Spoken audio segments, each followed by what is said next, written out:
On est appelé à être des gens heureux dans la vie. Et puis, on va lire ensemble Luc chapitre 6 et le verset 22 ensemble pour commencer. La parole dit « Heureux serez-vous lorsque les hommes vous haïront, lorsqu'on vous chassera, vous outragera et qu'on rejettera votre nom comme infâme à cause du Fils de l'homme.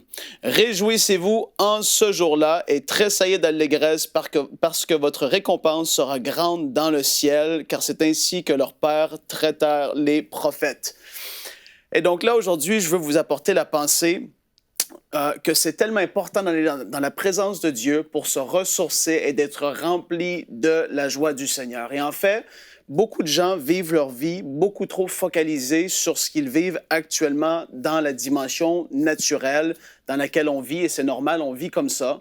Mais il y en a qui vont se lever et puis qui vont dire tout de suite « Ah, ma voiture va mal, ah, ça va mal dans mon mariage, je suis assez frustré, la vie c'est dur. » Et tout de suite, c'est la frustration, c'est pas la bonne humeur qui ressort, c'est les soucis du siècle présent qui sont constamment là dans leurs pensées.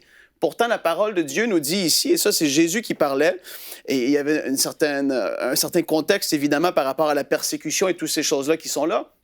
Mais qu'est-ce qu'il leur dit? C'est « Réjouissez-vous en ces jours-là et tressaillez d'allégresse parce que votre récompense sera grande dans le ciel. » Et ici, il nous dit « Ayez les yeux fixés pas sur les choses seulement de la terre, mais ayez les yeux fixés sur les choses du ciel, les choses qui sont devant vous. » Et quand tu es dans la présence de Dieu, évidemment, tu es là et tu passes du temps avec lui. C'est vrai que tu viens qu'à te focaliser beaucoup plus sur les choses éternelles, sur les choses qui sont à venir, sur les choses que Dieu t'appelle à faire, sur sa bonté, sur sa grâce, sur sa grandeur, que sur les choses qui vont mal tout autour de toi.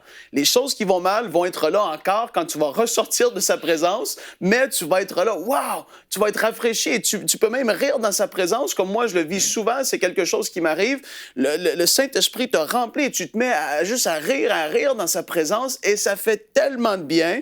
Et pourtant, peu de gens connaissent cette dimension-là dans l'intimité avec le Seigneur. Ils pensent que c'est juste pour aller soit déverser leur cœur de tous les problèmes qui sont là, au lieu d'aller dans sa présence et de ressortir, comme la Bible nous dit, que la joie du Seigneur, c'est notre force. Et il veut te remplir de sa joie. Fait que quand tu vas dans la présence de Dieu, comme je l'ai dit, et l'apôtre Paul et tous les apôtres dans les Actes et dans les Épîtres, qu'est-ce qu'on peut lire aussi, ils continuellement se rappelaient des choses qui étaient éternelles, des choses qui n'étaient pas seulement terrestres, malgré qu'ils vivaient des difficultés, mais ils avaient les yeux fixés sur les choses qui étaient à venir et ils étaient tellement heureux. Fait qu'aujourd'hui, arrête de seulement te plaindre, si c'est ton cas, et au lieu, va dans la présence de Dieu et va te ressourcer, va dans sa présence et commence à lui dire, et même tu peux lui dire, Seigneur, j'ai besoin de rire aujourd'hui, et commence à le faire naturellement, et tu vas voir, tu peux commencer à rire dans l'esprit tout simplement. Et c'est tellement agréable, je veux t'encourager à le faire dès aujourd'hui parce qu'il y a beaucoup trop de chrétiens frustrés. Alléluia!